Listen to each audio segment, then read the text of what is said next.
Friday, Saturday, and Sunday, these 3 days, that there are 300 prophecies were fulfilled. But I said the whale that got away. Jesus spoke about Jonah and the whale. That miracle he didn't fulfill. I said the one that Jesus gave himself with his own mouth. He said, this is the only miracle I'm giving you to the Jews, that what happened to him is going to happen to me. Did that happen? Again and again he is failing, according to your explanation. What makes Good Friday good? It's because Christ died for our sins. When? Friday. Right?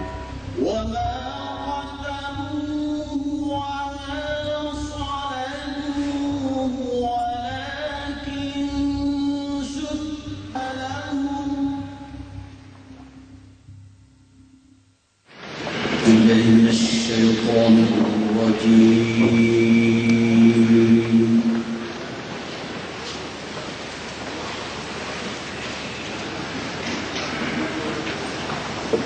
بسم الله الرحمن الرحيم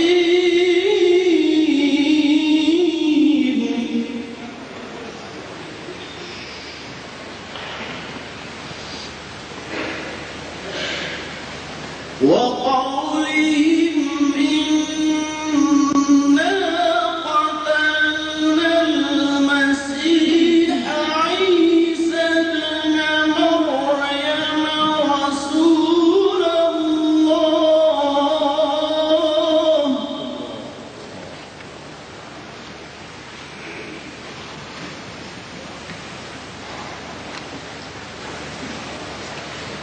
وقولهم إنا قتلنا المسيح عيسى ابن مريم رسول الله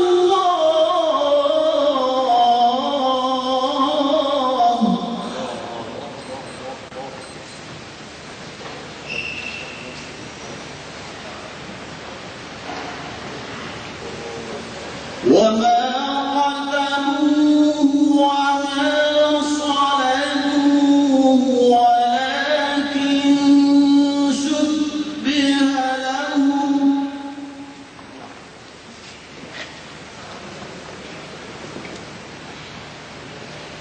وإن الذين اختلفوا فيه لفي شك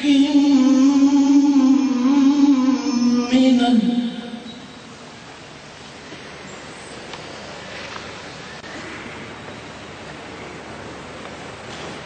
ما لهم به من علم إلا اتباع الظن وما قتلوه يقينا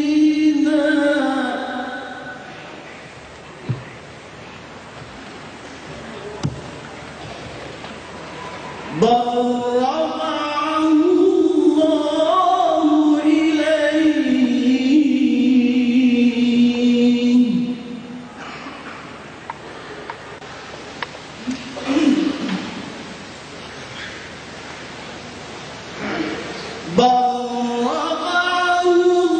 الله إليه وكان الله عزيزا حكيما صدق الله العظيم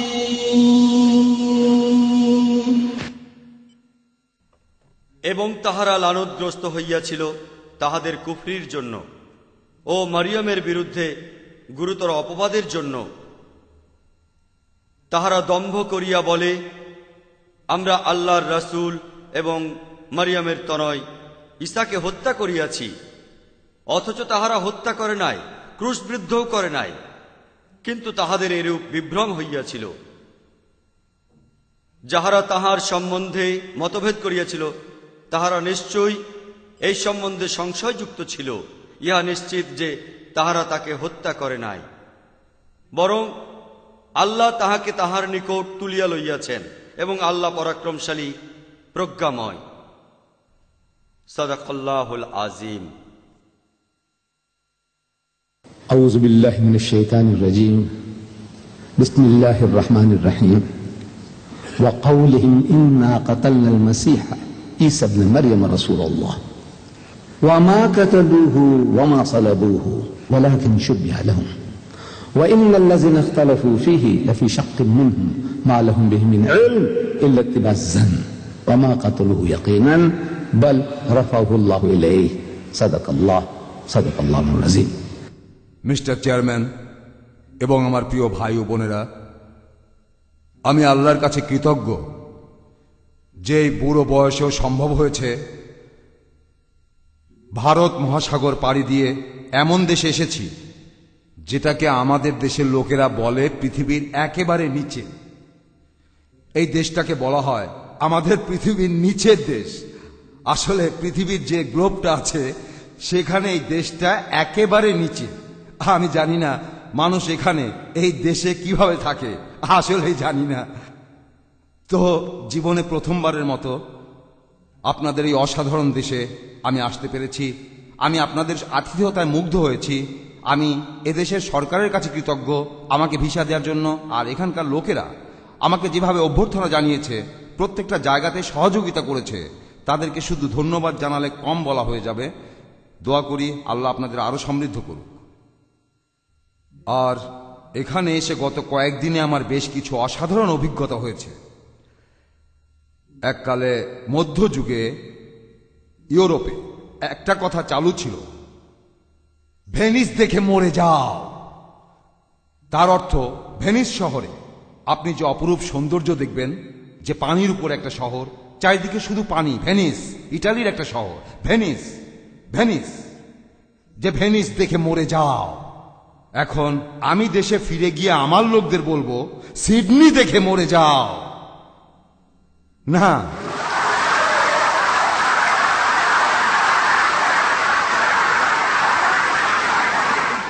না, আমি এখানে বাড়িয়ে বলছি না। উপস্থিত ভাই ও বোনেরা, আমি এই কথা মোটেও বাড়িয়ে বলছি না। আমি আপনাদের দেশে এসে এমন কিছু জিনিস দেখেছি যেগুলোর ব্যাখ্যা বায়োলজিস্ট বা জিওলজিস্টরা কোনোভাবেই দিতে পারবে না। একটা প্রাণী যেটা মাছও নয়,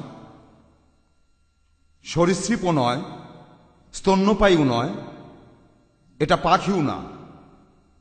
এটা আসলে কি আসলে প্রাণীটা দেখে আমি আল্লাহর প্রশংসা করেছি। কারণ কোরআন বলছে যখন এমন অসাধারণ কিছু দেখবে তখন তুমি বলবে ফাতাবারাকাল্লাহু আহসানুল খালিকিন, নিশ্চয়ই আল্লাহ মহান, সবকিছুর সৃষ্টিকর্তা। এখানে তিনি এমন প্রাণী সৃষ্টি করেছেন যেটাকে কেউ সংজ্ঞা দিতে পারে না। এদেশেই আছে, সেটা আপনাদের আশেপাশে আছে। এই প্রাণীটা কি? কেউ যদি এর উত্তর জানেন দয়া করে হাত তুলবেন, তাকে ভিডিও টেপটা উপহার দেব। আপনাকে শুধু বলতে হবে এদেশে একটা প্রাণী আছে যেটার কোনো সংজ্ঞা কেউ দিতে পারে না। প্লাটিপাস। প্লাটিপাস, এই নে। হ্যাঁ, প্রাণীটা হলো প্লাটিপাস। আপনারা জানেন এটার ঠোঁট হলো হাঁসের মতো, দেখতে অনেকটা হাঁসের মতো। এটা ডিম পাড়ে একটা পাখির মতো, কিন্তু এটা পানিতে থাকে একটা মাছের মতো। আর এটা তার বাচ্চাকে দুধ খাওয়ায়। তাহলে এটা একটা স্তন্যপায়ী, এটা তার বাচ্চাকে দুধ খাওয়ায়। এটা কি মাছ নাকি পাখি নাকি এটা স্তন্যপায়ী? এটা আসলে কি? বিজ্ঞানীরা এই প্রাণীটিকে কোনো সংজ্ঞা দিতে পারেনি। আর আমি এটাকে দেখতে পারার জন্য আল্লাহকে ধন্যবাদ জানাই। আরো অনেক কিছু দেখেছি আপনাদের চিড়িয়াখানায়, আর প্রত্যেকবার বলেছি ফাতাবারাকাল্লাহু আহসানুল খালিকিন, নিশ্চয়ই আল্লাহ মহান, সবকিছু সৃষ্টিকর্তা। ফাতাবারাকাল্লাহু আহসানুল খালিকিন, নিশ্চয়ই আল্লাহ মহান, সবকিছু সৃষ্টিকর্তা। তাই আমার দেশের লোকদের বলবো, সিডনি দেখে মরে যাও। এই শহরটা অপূর্ব সুন্দর, আর এখানেই মরে যাও। আর আজকের অনুষ্ঠানের আলোচনার বিষয় হলো, যেটা বিজ্ঞাপনে দেওয়া হয়েছিল, ইস্টার সম্পর্কে মুসলমানের দৃষ্টিভঙ্গি। গুড ফ্রাইডে এই দিনটা কেন পবিত্র, এটাই হলো প্রশ্ন। বিজ্ঞাপনটাতে ছিল কি জন্য গুড ফ্রাইডে কেন পবিত্র। আমি চাই কোনো খ্রিস্টান পুরুষ বা মহিলা আমাকে সেটা বলবেন, আর আমি তাকে এই বইটা উপহার দেব। ইসলামের এই বিশ্বকোষ পবিত্র কোরআন 2000 পৃষ্ঠার কোরআন শরীফ আর তার ব্যাখ্যা। উত্তরটা দিতে হবে একজন খ্রিস্টানকে। একজন খ্রিস্টানের কাছে উত্তরটা চাই। কি কারণে গুড ফ্রাইডে পবিত্র? কারণ এই দিনে যীশুখ্রিস্ট আমাদের পাপের জন্য নিজেকে উৎসর্গ করেছিলেন। দারুণ, অসাধারণ। আমি এটা জানতে চাইনি যে যিশু আমাদের পাপের জন্য মারা গিয়েছিলেন, তবে আপনি সেটাও বলেছেন, আর আপনি ঠিক উত্তরটাই দিয়েছেন। এটা আপনার। অনেক ধন্যবাদ।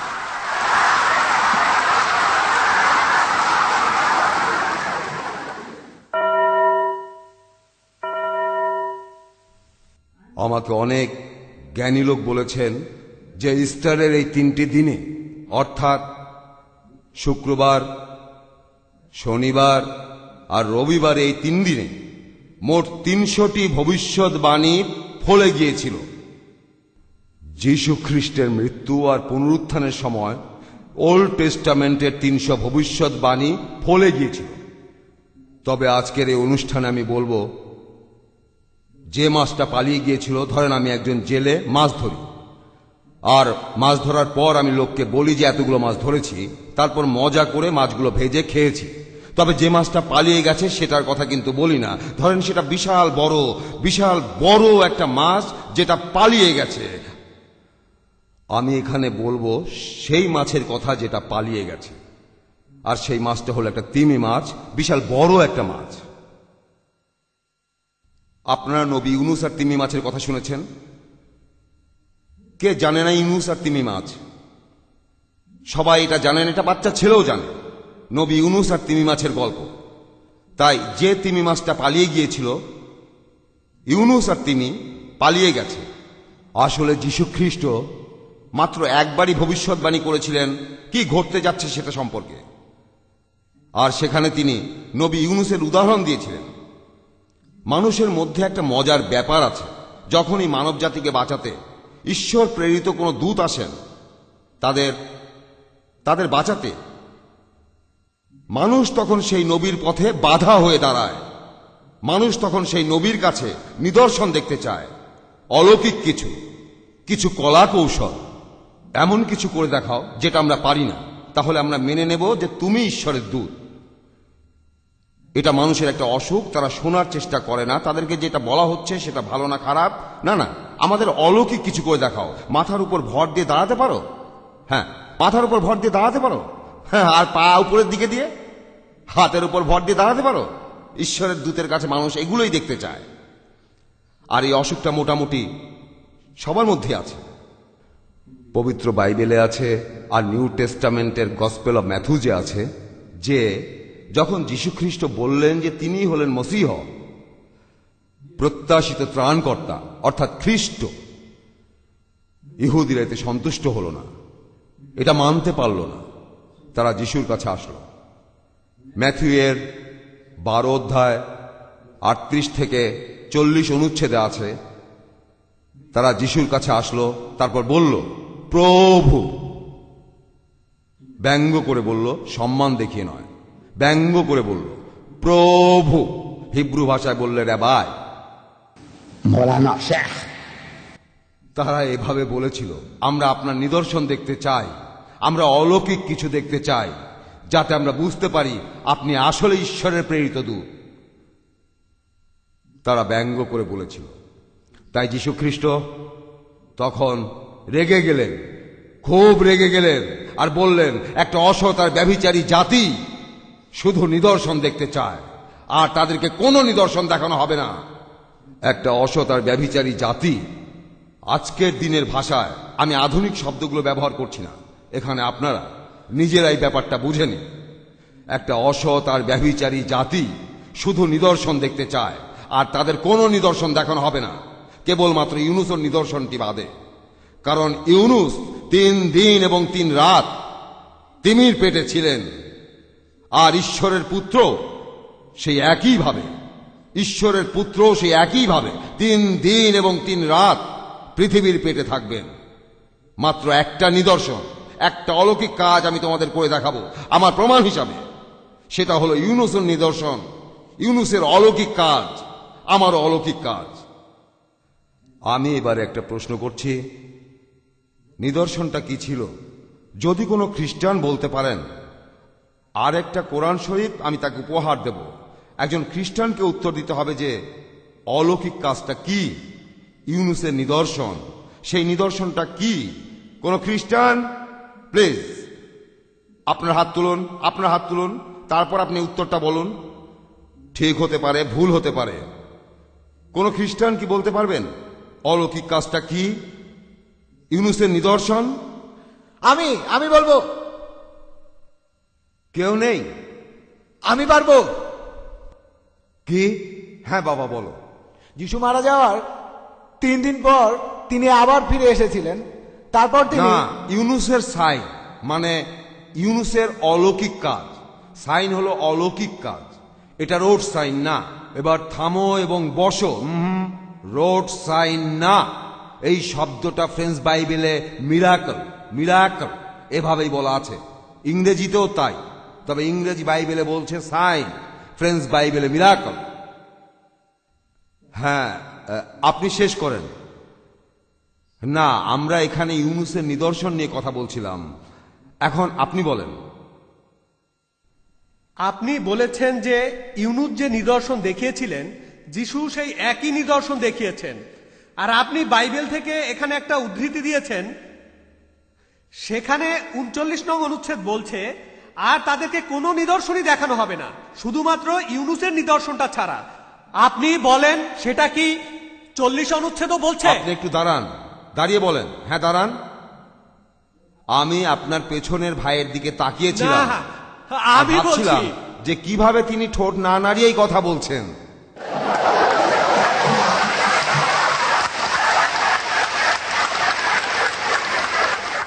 মাইকটা নেন, মাইক দিয়ে বলেন প্লিজ, প্লিজ। আপনি বললেন যে বাইবেলের 39 অনুচ্ছেদে আছে।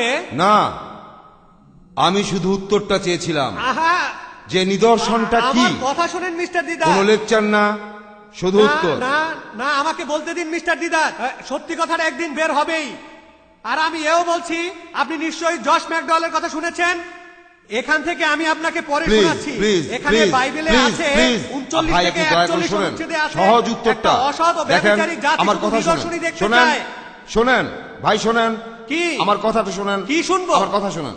একটু আগে একজন সরাসরি উত্তর দিয়েছেন, আরেকজন তিনিও সরাসরি উত্তর দিয়েছেন।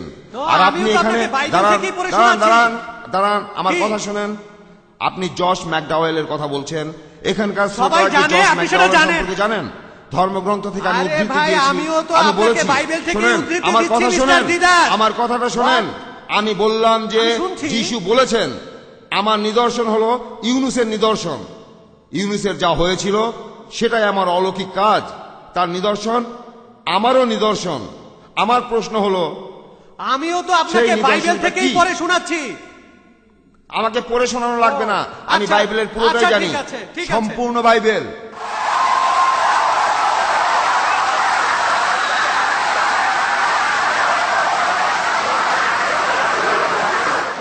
আমি গত 40 বছর ধরে, 40 বছর আমি খ্রিস্টান ধর্মের অনেক জ্ঞানী লোককে জিজ্ঞাসা করেছি এই নিদর্শনটা কি।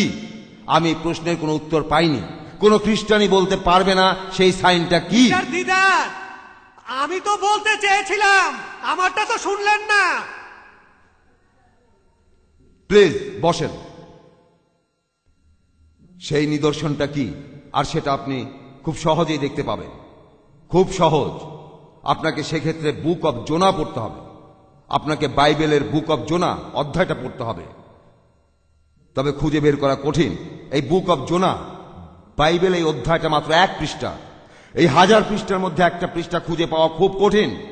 এই 1000 পৃষ্ঠার মধ্যে একটা পৃষ্ঠা খুঁজে বের করা এটা বেশ কঠিন। তবে আপনার এটা পড়ার দরকার নেই। যদি আপনি স্কুলে গিয়ে থাকেন, বাচ্চা ছেলেরা তারা ইউনুসের গল্পটা জানে। ইউনুস আর তিমির গল্প এটা সবাই জানে। ইহুদি বাচ্চারা জানে, খ্রিস্টান বাচ্চারা জানে, মুসলমান বাচ্চারা জানে, সবাই জানে ইউনুস আর তিমির গল্প। বাইবেলে বুক অব জোনাতে আছে যে সর্বশক্তিমান ঈশ্বর ইউনুসকে পাঠিয়েছিলেন নিনেভ শহরে। শহরটার নাম ছিল নিনেভ। সেই সময় শহরে কয়েক লক্ষ মানুষ থাকত। একটা বিশাল বড় শহর, যেমন নিউ ইয়র্ক অথবা লন্ডন তখনকার দিনে। তাই ঈশ্বর নবী ইউনুসকে আদেশ দিলেন, তুমি নিনেভ শহরে যাও, সেখানকার লোকদের সাবধান করে দাও আর বলো তাদেরকে অনুশোচনা করতে, তাদেরকে প্রভুর সামনে নতজানু হতে বলো, না হলে আমি তাদের ধ্বংস করব। ইউনুস নিনেভ শহরে যাওয়ার বদলে এভাবে চিন্তা করলেন, এই বস্তুবাদী লোকগুলি তার সময়ের সেই অসৎ আর ব্যভিচারী জাতি, একইভাবে যিশু তার সময়ের অসৎ আর ব্যভিচারী জাতির কথা বলেছেন যিশু, আর ইউনুসের সময়ে সেই অসৎ আর ব্যভিচারী জাতি। তিনি ভাবলেন যে এই সব অসৎ লোকেরা তারা আমার কথা শুনবে না, তারা আমাকে নিয়ে হাসি ঠাট্টা করবে। তাই নিনেভ শহরে যাওয়ার বদলে তিনি গেলেন চপা শহরে, এখনকার দিনে জাফা, ইসরায়েল জাফা, বর্তমানে জাফা। তিনি একটা নৌকা নিয়ে সেখানে পালিয়ে গেলেন। তখন সমুদ্রে একটা ঝড় উঠল, আর সেই ঝড় মোটেও থামে না। তখন সেই নৌকার নাবিকরা ভাবতে লাগলো যে তাদের মধ্যে কেউ একজন প্রভুর আদেশ পালন করছে না, সেজন্যই তারা এই বিপদে পড়েছে। তাই তারা জিজ্ঞাসা করল, এই ঘটনার জন্য কে দায়ী? ইউনুস বুঝতে পারলেন যে তিনি এজন্য দায়ী, কারণ ঈশ্বর তাকে নিনেভ শহরে যেতে বলেছিলেন, আর তিনি ঈশ্বরের একজন নবী, ঈশ্বরের একজন সৈন্য। ঈশ্বরের কথা তার শোনা উচিত ছিল। এখানে নিজে থেকে সিদ্ধান্ত নেওয়ার কিছুই ছিল না। তিনি পালাচ্ছিলেন, তিনি তার প্রভুর আদেশ ফেলে পালাচ্ছিলেন। তিনি এগিয়ে গিয়ে বললেন, দেখো আমি সবকিছুর জন্য দায়ী, আমি প্রভুর আদেশ থেকে পালিয়ে বেড়াচ্ছি, তাই ঈশ্বর আমাকে মারতে চাচ্ছেন। এখানে তিনি নৌকাটা ডুবিয়ে দিয়ে আমাকে মারতে চাচ্ছেন, কিন্তু তোমরা নিরীহ মানুষরা কেন মারা যাবে? বরং এটা করলে ভালো হবে যে তোমরা আমাকে ধরে সমুদ্রের পানিতে ফেলে দাও। ঈশ্বর আমার মৃত্যু চাচ্ছেন, তাহলেই তিনি সন্তুষ্ট হবেন, তোমরা সবাই নিরাপদে থাকবে। তখন এই নাবিকরা, তারাও খুব ভালো মানুষ ছিল, তারা বলল যে না না না, তুমি যখন নৌকায় উঠেছ তোমাকে পুরো সময়টা প্রার্থনা করতে দেখেছি। সম্ভবত তার হাতে তসবিহ ছিল, হালালুয়া হালালুয়া হালালুয়া। তিনি সব সময় ঈশ্বরের প্রার্থনা করছিলেন। তাই নাবিকরা বলল, না না না, তুমি একজন ভালো মানুষ, একজন ধার্মিক মানুষ, তুমি এই অপরাধের জন্য দায়ী হতে পারো না। আমরা আমাদের নিজেদের পদ্ধতিতেই খুঁজে বের করব কে আসলে দায়ী। তারা তখন কাঠি দিয়ে ভাগ্য বিচার করল, অনেকটা পয়সা টস করার মতো, হেড না টেইল, হেড না টেইল। আর এই নিয়মে টস করে দেখা গেল যে ইউনুসই এখানে দায়ী লোক। তখন তারা ইউনুসকে ধরল আর তাকে সমুদ্রের পানিতে ফেলে দিল। Book of zona. 2 মিনিট লাগবে পড়তে, তবে দরকার নেই। এটা সবাই, সব বাচ্চাই এটা জানে, সব খ্রিস্টানই এটা জানে। তাই নাবিকরা তাকে ফেলে দিল আর ঝড়টাও থেমে গেল। সম্ভবত এই ব্যাপারটা কাকতালীয়, তবে ঝড়টা থেমে গেল। আর একটা প্রশ্ন করছি, যখন ইউনুসকে সমুদ্রে ফেলে দেয়া হলো তখন তিনি কি জীবিত নাকি মৃত? জীবিত, জীবিত। Thank you, thank you, thank you. দেখেন, এখানে আপনারা যদি বলতেন তিনি মৃত ছিলেন, তখন উল্টোটা বোঝানো কঠিন ছিল। তাই আমি বললাম যে আপনারা উত্তর দেওয়ার আগে আমি আপনাদের প্রশ্নটা সহজ করে দেব, যাতে সঠিক উত্তরটা দেন। কারণ আপনারা ভুল উত্তর দিলে আমাকে আবার প্রথম থেকে শুরু করতে হবে, তখন বোঝাতে হবে যে আপনারা ভুল। তাই সঠিক উত্তরের জন্য আপনাদেরকেও প্রশ্নটা সহজভাবে করব। আমি বলেছিলাম, ইউনুস নিজেই বলেছিলেন, তিনি নিজেই বলেছিলেন আমাকে ফেলে দাও। আর কেউ নিজে থেকে বললে তাকে গলা বেঁধে ফেলে দেওয়ার দরকার নেই, তার হাত অথবা পা ভেঙে ফেলার দরকার নেই। না, তিনি নিজেই বলেছিলেন আমাকে ফেলে দাও। কেন তাকে মেরে ফেলবো? কেন তার চোয়াল ভেঙে ফেলবো? করব না। তারপর আপনাদের প্রশ্ন করেছিলাম তিনি কি জীবিত ছিলেন নাকি মৃত, আর আপনারা সবাই একসাথে বলে দিলেন।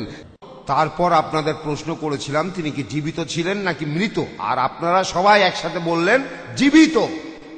যখন কোনো মানুষ স্বেচ্ছায় মরতে চায় তখন তাকে অত্যাচার করার কোনো দরকার নেই। দরকার আছে না, তিনি জীবিত ছিলেন। সঠিক উত্তর, সঠিক উত্তর। একটা বাচ্চাও উত্তর দিতে পারবে। একটা মাছ এসে তাকে গিলে ফেলল। জীবিত না মৃত? জীবিত, জীবিত। এবার আপনারা আরেকবার বলেন, জোরে বলেন, জীবিত। হ্যাঁ হ্যাঁ। সেই মাছের পেটের মধ্যে তিনি ঈশ্বরের কাছে প্রার্থনা করলেন। মরা মানুষ প্রার্থনা করে? মৃত মানুষ ঈশ্বরের কাছে প্রার্থনা করে নাকি? না। তাহলে তখন তিনি কি জীবিত না মৃত? জীবিত। জীবিত, তিনি জীবিত। আর তৃতীয় দিনে মাছটা তাকে সমুদ্রের পাড়ে উগলে দিল। জীবিত না মৃত? জীবিত। আর এটা বাইবেলের সবচেয়ে বড় একটা অলৌকিক ঘটনা। এই ঘটনাটা পুরো বাইবেলের সবচেয়ে বড় অলৌকিক ঘটনা। এই ঘটনাটা কয়েক গুণ বেশি অলৌকিক। আপনি যদি কোনো মানুষকে সমুদ্রের মধ্যে ফেলে দেন তাহলে সে ডুবে যাবে, সে তাহলে মরে যাবে। সেটা অলৌকিক ঘটনা নয়। একটা মাছ এসে তখন তাকে গিলে ফেললো। একটা মাছ কোনো মানুষের সম্মান বুঝবে না যে ও আপনি ইউনুস, আপনি আল্লাহর একজন নবী, ও তাহলে আসেন, ভিতরে আসেন, আসেন, এমন না। কোনো মাছ কখনোই এমনটা করবে না। আপনারা জানেন, মাছ যখন আধার গিলে ফেলে, আধার খায়, তখন তাকে বড় একটা কামড় দেয়, মানুষটা তাহলে মারা যাবে। সেই মাছটা সেই লোকটাকে মেরে ফেললে এটা অলৌকিক ঘটনা নয়, কোনো ঘটনাই নয়। যদি মারা না যায় সেটা অলৌকিক ঘটনা। তিমির পেটে 3 দিন 3 রাত প্রচন্ড গরম আর শ্বাসকষ্টে তার মারা যাওয়ার কথা, কিন্তু তিনি জীবিত ছিলেন। 3য় দিনে তিনি বের হলেন। তিনি সাগরে জীবিত অবস্থায় গেলেন, ফিরে এলেন জীবিত হয়ে। তিনি এই সময়ের মধ্যে মারা যাননি আর পুনরুত্থানও হয়নি। না না, এটা হয়নি, তার পুনরুত্থান হয়নি। তিনি ছিলেন জীবিত, জীবিত, জীবিত, জীবিত। আর যিশু বলেছিলেন, যেভাবে নবী ইউনুস ছিলেন, ঈশ্বরের পুত্র সেভাবে থাকবেন। ইউনুসের অলৌকিক ঘটনা যে তিনি 3 দিন জীবিত ছিলেন, আর মানুষ ভেবেছিল তিনি মারা গেছেন। যখন সবাই ভেবেছে তিনি মারা গেছেন, তিনি তখন জীবিত, জীবিত। যিশু বলেছিলেন, আমার অলৌকিক কাজ ইউনুসের অলৌকিক কাজ। এখন আমি খ্রিস্টানদের প্রশ্ন করছি যে ইউনুস 3 দিন 3 রাত মাছের পেটে জীবিত ছিলেন, তিমি মাছের পেটে, সবাই এটা জানেন। আর আমি খ্রিস্টানদের প্রশ্ন করছি যে যিশু এই 3 দিন 3 রাত তিনি কি জীবিত ছিলেন না মৃত ছিলেন? আপনাদের চার্চ কি বলে? আপনাদের চার্চ কি বলে? এই পৃথিবীর মধ্যে আপনাদের 150 কোটি খ্রিস্টানরা কি বলেন? আপনাদের মতে এবং আমাদের মতে ইউনুস 3 দিন 3 রাত জীবিত ছিলেন। আর যিশু এই 3 দিন 3 রাত তিনি কি জীবিত ছিলেন না মৃত? মৃত। তিনি মৃত ছিলেন এই 3 দিন 3 রাত। আমি এখানে ইংরেজদের একটা প্রশ্ন করছি, প্লিজ স্যার আমাকে বলেন, আপনাদের ভাষায় বলেন, ইউনুস জীবিত ছিলেন, যিশু মারা গিয়েছিলেন, এটা কি ইউনুসের মতো নাকি তার মতো নয়? আপনাদের ভাষায় বলেন। এসব কি বলছেন আপনি? না না না না, এটা আপনাদের ভাষা। আপনারাই আমাকে ইংরেজি শিখিয়েছেন। আপনারা ব্রিটিশরা, আপনারা আমার দেশ ইন্ডিয়া জয় করেছেন। আপনারা আমার ইন্ডিয়াকে শাসন করেছেন 190 বছর। আমার জন্ম একজন ব্রিটিশ প্রজা হিসাবে। আর আমার ব্রিটিশ পাসপোর্টটা 69 বছরের পুরনো। আমার পাসপোর্টটা 69 বছরের পুরনো। আমার বয়স এখন 78। আমার পাসপোর্টটা 69 বছরের পুরনো। আর এটা নিয়ে আমি লন্ডনের অনেক মানুষকে বলেছি আমি অনেক বেশি ব্রিটিশ আপনাদের অনেকের চাইতে। আর তখন আমার পাসপোর্টের বয়স ছিল 65 বছর। আপনাদের কতজনের বয়স 65 বছর? তাই আমি তখন ব্রিটিশ ছিলাম, আগের 65 বছর ধরে ব্রিটিশ ছিলাম। আমি একজন ব্রিটিশ, আমার ব্রিটিশ পাসপোর্ট। আর আপনারাই আমাকে ইংরেজি শিখিয়েছেন, আপনারাই আমাকে ইংরেজি শিখিয়েছেন। তাই আমি ইংরেজদের কাছে প্রশ্ন করছি আপনাদের ভাষায়, এটা কি ইউনুসের মতো না তার মতো নয়? এটা ইউনুসের মতো নয়। থ্যাংক ইউ, অনেক ধন্যবাদ ভাই। তবে একটা কথা ভাই, আপনাকে অনেক অনেক ধন্যবাদ। এটা ইউনুসের মতো নয়। তাই যদি ইউনুসের মতো না হয় তাহলে হয়তো যিশু সবার সাথে প্রতারণা করেছেন। যিশুর কথা, তিনি বলেছেন তিনি ইউনুসের মতো হবেন, আর আপনারা বলছেন তিনি ইউনুসের মতো হননি। তাহলে হয় তিনি মিথ্যা বলেছেন, মানুষের সাথে প্রতারণা করেছেন, অথবা আপনারা সবাই ভুল বুঝেছেন। আর কি হতে পারে? হয় তিনি মিথ্যা বলেছেন, তিনি সবার সাথে প্রতারণা করেছেন, অথবা আপনারা সবাই ভুল বুঝেছেন। এখন বলেন এর কোনটা সত্যি? হয় তিনি মিথ্যা বলেছেন অথবা আপনারা ভুল বুঝেছেন। এখন আমি বলছি তিনি মিথ্যা বলেননি। আমি বিশ্বাস করব না যে ঈশ্বরের এই মহান দূত যীশু খ্রিস্ট, যার অবস্থান আমাদের ইসলাম ধর্মে অনেক উপরে, তিনি আল্লাহর প্রেরিত একজন মহান দূত। আমরা বিশ্বাস করি যিশু, আমরা তার অলৌকিক জন্মে বিশ্বাস করি, যেটা এখন অনেক খ্রিস্টান, এমনকি আমেরিকান চার্চের বিশপরা, তারাও এটা বিশ্বাস করে না। কিন্তু আমরা মানি যে যীশু খ্রিস্ট জন্মগ্রহণ করেছিলেন কোনো বাবা ছাড়াই, আল্লাহর একটা অলৌকিক কাজ আমরা মানি। আমরা বিশ্বাস করি যে তিনি ছিলেন মসীহ অর্থাৎ খ্রিস্ট। বিশ্বাস করি যে আল্লাহর অনুমতি নিয়ে তিনি মৃত ব্যক্তিকে জীবন দিয়েছেন, আল্লাহর অনুমতিতে তিনি জন্মান্ধর পঙ্গুদের ভালো করেছেন। তাহলে দেখেন, এটাই আমাদের বিশ্বাস আল্লাহর প্রেরিত দূতের প্রতি।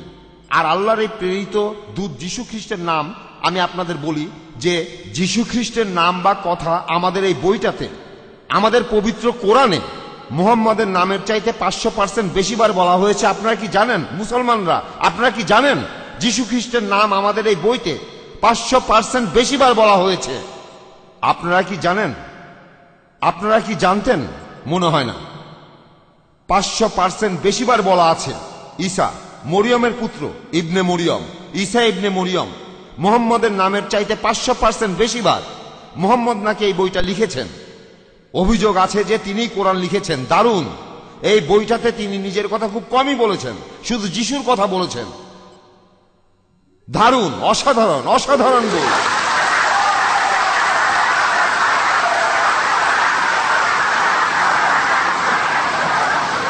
একটা কথা বলি, ভ্যাটিকান সিটির পোপ দ্বিতীয় জন পল, তিনি একটা বই লিখেছিলেন, নাম crossing the threshold of hope. Pope দ্বিতীয় জন পলের লেখা বইটা পৃথিবীর 12টা দেশে প্রকাশিত হওয়ার পরই বেস্ট সেলার হয়েছিল। পৃথিবীর 12টা দেশে বইটা বেস্ট সেলার হয়েছিল। এই বইটাতে তিনি অনেক সুন্দর কথা বলেছেন ইসলাম সম্পর্কে আর নবী মুহাম্মদ সম্পর্কে। তবে এই বইটাতে তিনি একটা অধ্যায় লিখেছেন মেরি সম্পর্কে, যিশুর মাকে নিয়ে। আর এই অধ্যায়ের শিরোনাম হলো ঈশ্বরের মা।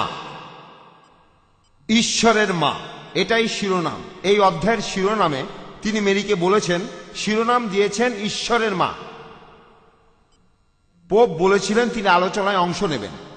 তাই আমি যদি সুযোগ পাই পোপের সাথে দেখা করার, তাহলে তাকে প্রশ্ন করতাম, প্রিয় পোপ, আপনি জানেন আপনাদের ঈশ্বরের মা মেরি, মেরির কথা কতবার উল্লেখ আছে আপনাদের বাইবেল? কতবার বলা আছে?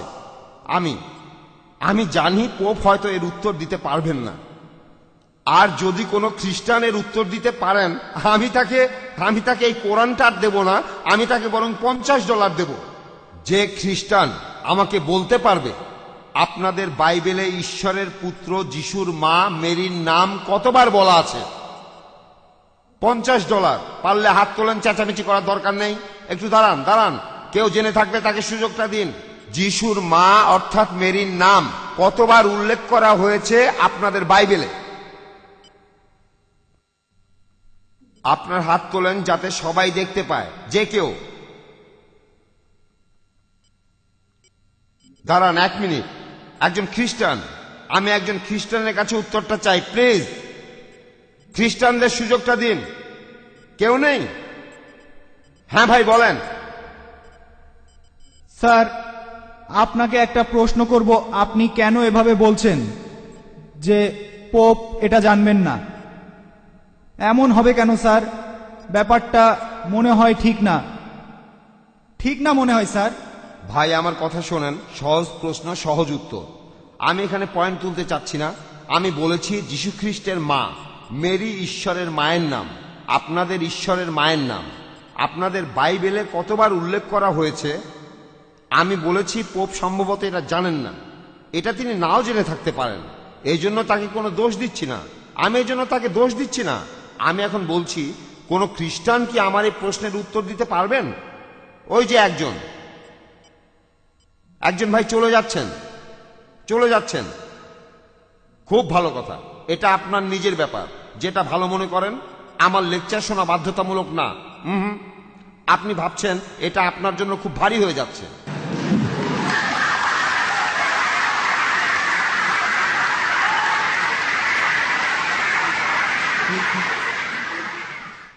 আমার দেশ দক্ষিণ আফ্রিকায়। আমরা আফ্রিকানরা বলি খুব ভারী, খুব ভারী। আমি আপনাকে এটা বহন করতে বলবো না, আমি আপনাদের বলি, আমি উত্তরটা দিয়ে দেই। নিউ টেস্টামেন্টের প্রথম 3টা বই ম্যাথিউ, মার্ক, লুকে যীশু খ্রিস্টের মা মেরির নাম বলা হয়েছে মোট 17 বার। আপনারা চেক করে দেখতে পারেন, 17 বার। নিউ টেস্টামেন্টের অন্য 24টা বইতে সব মিলিয়ে মোট 18 বার। নিউ টেস্টামেন্টে মেরির নাম উল্লেখ আছে 18 বার। আমার এই পবিত্র কোরআনে যীশু খ্রিস্টের মা মেরির নাম উল্লেখ করা হয়েছে বাইবেলের চাইতে 100% বেশি বার। এটা কি বিশ্বাস করেন? বিশ্বাস করা যায়? যীশু খ্রিস্টের মা মেরির নাম উল্লেখ আছে আমার বইতে আপনাদের বইয়ের থেকে 100% বেশি বার, আর আপনারা ভাবেন আমরা আপনাদের শত্রু।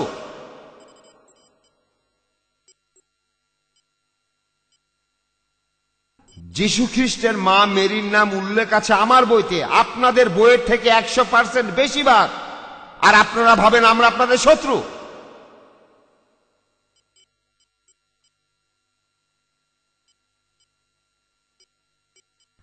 সত্যি কথা, সত্যি কথা বলতে গেলে 32 বার, বলতে গেলে 32 বার। তাই বললাম 18, এর দ্বিগুণ 36, এখানে 32, খুব কাছাকাছি। তাই বললাম 100% বেশি বার।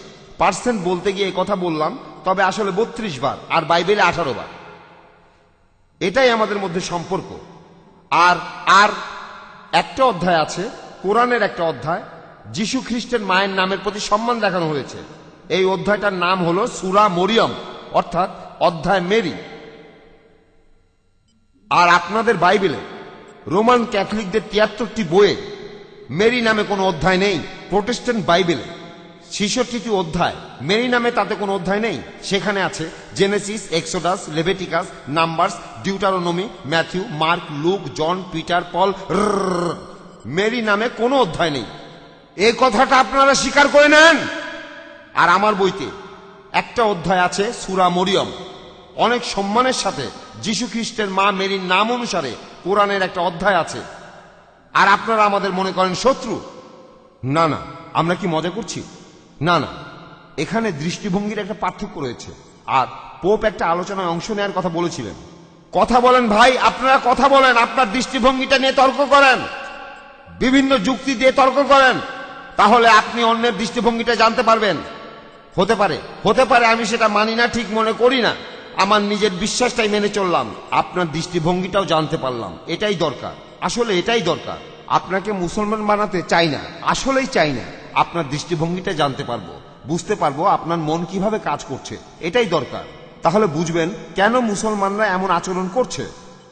যখন তারা মাংসের দোকান পার হয়, শুকুরের মাংস সেখানে ঝোলানো আছে, তারা সেখানে থুতু ফেলে। আপনারা অপমানিত বোধ করেন। যে মাংসটা দেখে আপনাদের জিভে পানি আসে, শুকুরের মাংস, সেই মাংস দেখে আপনাদের জিভে পানি আসে, সেখানে মুসলমানরা থুতু ফেলছে। সে এমনটা কেন করছে? অপমান করার জন্য? না না না, সে আসলে প্রোগ্রাম। এই মুসলমান প্রোগ্রাম ব্রেন ওয়াশ। সে ভাবছে এটা খুব নোংরা প্রাণী, এটা খাওয়া যাবে না, কাছে যাওয়া যাবে না, স্পর্শ করা যাবে না, এমনকি পোষাও যাবে না। সে আসলে প্রোগ্রাম।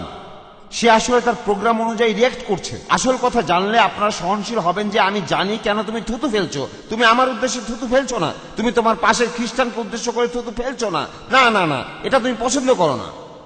এটাই হয়, আলোচনা করলে এটাই হয়। জানতে পারলে আপনি সহনশীল হবেন, হয়তো একমত হবেন না, তবে সহনশীল হবেন। একজন চতুর খ্রিস্টান বলেছিলেন যে ইউনুসের এই অলৌকিক কাজটা, যিশু এখানে কথা বলেননি জীবিত না মৃত, তিনি এখানে সময়ের কথা বলেছেন। এবার দেখেন, যিশু বলেছেন ইউনুস যেমন 3 দিন আর 3 রাত তিমির পেটের ভেতরে ছিলেন, সেই একইভাবে ঈশ্বরের পুত্র 3 দিন আর 3 রাত পৃথিবীর পেটের ভেতরে থাকবে। এই 3 শব্দটা বলেছেন 4 বার। এখানে গুরুত্বপূর্ণ হলো সময়, সময়, সময়। এটাই গুরুত্বপূর্ণ এই অলৌকিক কাজে। আমি বলি এই সময়ের মধ্যে অলৌকিক জিনিসটা কি? অলৌকিক হলো যখন সবাই ভাবছে মানুষটা মারা গেছে, সে আসলে মারা যায়নি, এটাই অলৌকিক। ধরেন কেউ জেলখানায় থাকলো 3 দিন 3 সপ্তাহ বা 3 মাস, তারপর জীবিত অবস্থায় বেরোলো, তাতে কি? এটা অলৌকিক কিছু না। অলৌকিক হলো যখন কাউকে মৃত বলে ভাবছেন কিন্তু সে জীবিত, এটাই হলো অলৌকিক। আমি বলি না, ডুবন্ত মানুষ খড়কুটো আঁকড়ে ধরে। যে মানুষ ডুবে যাচ্ছে সে কি করে? কিছু একটা আঁকড়ে ধরতে চায়, খড়কুটো হলেও। তাই এখন থাকলো সময়ের ব্যাপার। আমি বলি ঠিক আছে, এটাও পরীক্ষা করে দেখি। সময়ের ব্যাপারটা কি ঠিক আছে? হ্যাঁ। কিভাবে? এবারে উত্তর নেই। আমি আপনাদের বলি, আমার অভিজ্ঞতা থেকে বলছি, সেই জন্য আমি বলি আসুন আমরা আলোচনায় বসি। আপনাদের বিশপরা আর পোপ পোপ জন পল। আসুন আমরা আলোচনায় বসি, এটাও বড় গল্প, তবে অন্য গল্প পরে বলবো। আমার সাথে পোপের আলোচনা এটা আরেক কাহিনী। তবে আমি বলি, আসেন কথা বলেন বিশপেরা, আপনাদের আর্চ বিশপের আলোচনায় আসেন আর কথা বলেন।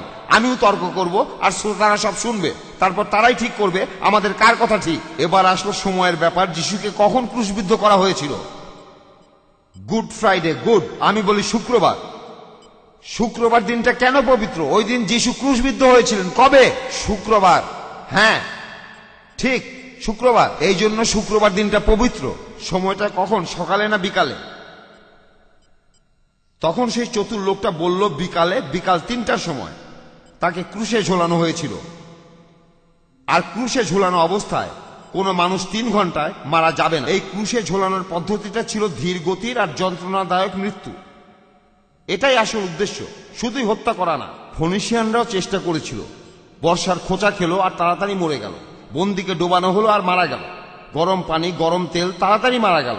না না, তারা চেয়েছিল যে বন্দী যেন মারা যায় খুব ধীরে।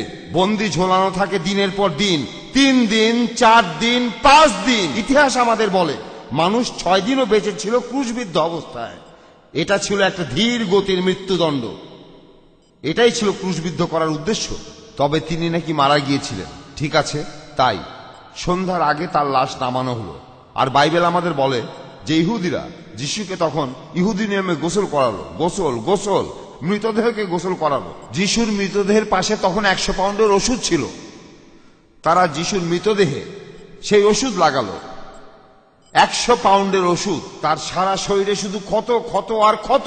100 পাউন্ডের ওষুধ, বাইবেলে সেই কথাই বলে। 100 পাউন্ডের ওষুধ সারা শরীরে মাখানো হলো। তারপর তার শরীর কাপড় দিয়ে মোড়ানো হলো আর তাকে একটা শবাধারে রাখলো। শবাধার কোনো কবর না, এটা কবর না, এটা ছিল বড় একটা চেম্বার। আর জিম বিশপ বলেছেন, একজন খ্রিস্টান লেখক তার বই দ্য ডে ক্রাইস্ট ডাইড, সেখানে তিনি লিখেছেন যে সেই চেম্বারটা ছিল 5 ফুট চওড়া, 7 ফিট উঁচু আর 15 ফিট লম্বা। এই ঘরটা ছিল বড় একটা চেম্বারের মতো, আর সেই চেম্বারটা ছিল বেশ গভীর। তারা যিশুকে সেখানে রাখলো আর ঢোকার মুখে একটা পাথর রাখলো। তারপর চলে গেল। তখন হলো একটা ঝড়, প্রচন্ড ঝড়, বজ্রপাত, ভূমিকম্প। সবাই তখন ছুটির দিনে মজা করছিল। সবাই তখন বাসা থেকে পালালো। তারা তখন আর কি করবে? ভূমিকম্প হচ্ছে, সব লোকজন তখন পালাতে শুরু করলো। একজন আরেকজনকে সাহায্য করতে লাগলো।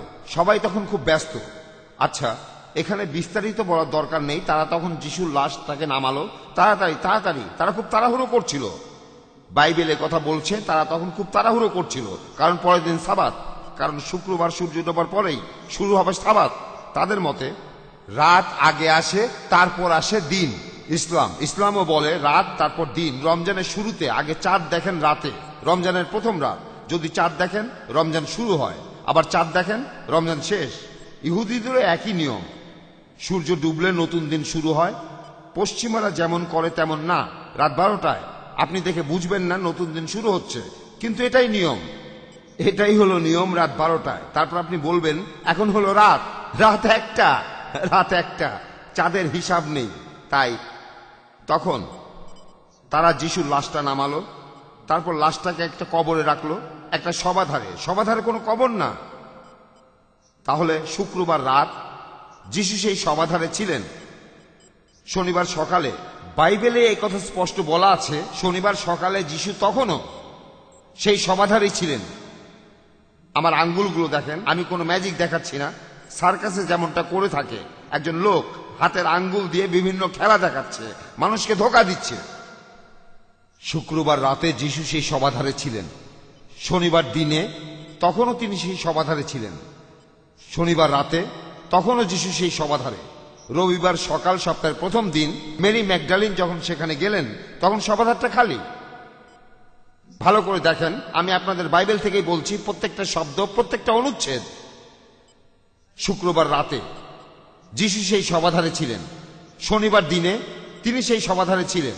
শনিবার রাতে তিনি তখনও সেই শবাধারে ছিলেন। রবিবার সকাল, সপ্তাহের প্রথম দিনে, রবিবার সকালে, সোমবার না, রবিবার সকাল সপ্তাহের প্রথম দিনে মেরি ম্যাগডালিন গিয়ে দেখলেন সেই শবাধারটা খালি। এবারে প্রশ্ন করি, এখানে কতগুলো দিন আর কতগুলো রাত? বলেন বলেন। খুব সহজ, খুব সহজ। আপনাদের চোখে, সবার চোখে সমস্যা নেই, দেখতে পাচ্ছেন কতগুলো রাত আর কতগুলো দিন। হ্যাঁ 2 রাত 1 দিন। হ্যাঁ 2 রাত 1 দিন। 2 রাত 1 দিন। দেখেন, শুক্রবার রাত, শনিবার দিন, শনিবার রাত, রবিবার সকালে যিশু সেখানে নেই। 2 রাত আর 1 দিন। যিশু কি বলেছিলেন? যেভাবে নবী ইউনুস 3 দিন আর 3 রাত তিমির পেটের ভিতরে ছিলেন, সেই একইভাবে ঈশ্বরের পুত্র 3 দিন আর 3 রাত পৃথিবীর পেটের ভিতরে থাকবে। যিশু বলেছেন 3 দিন 3 রাত, 3 দিন 3 রাত, আর আমরা দেখেছি 2 রাত 1 দিন। আমি এখন উপস্থিত খ্রিস্টানদের কাছে জানতে চাইব, এই 2 রাত 1 দিন আর 3 দিন 3 রাত কি সমান? না না।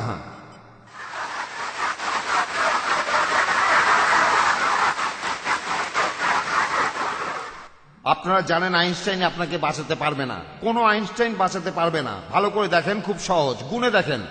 2 রাত আর 1 দিন। যিশু বলেছেন 3 আর 3, এ কথাটা তিনি 4 বার বলেছেন, আর আমরা পাচ্ছি 2 রাত 1 দিন।